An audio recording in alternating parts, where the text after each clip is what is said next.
अब खाता त दिदीको नाममा गरेर दिदीलाई नै हालिदिन्छ नि अहिले यस्तो भन्नुभएको छ अनि पछि त मलाई त शान्तिसँगले बस्न पाउँदैन होला यो सुत्ने बेलामा पैसा चाहिँ आधा आधा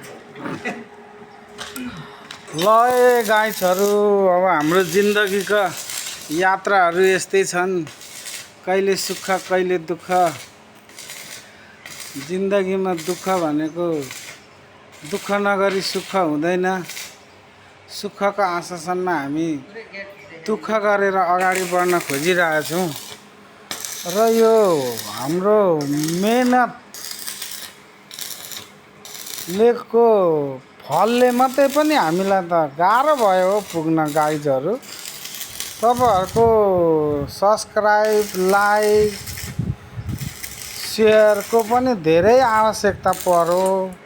हजुरहरूलाई हामीले यो भिडियो हेरेर लाइक सब्स्क्राइब गरिदिनुहुन्छ होला भनेर धेरै आशावादी छौँ हजुरहरूको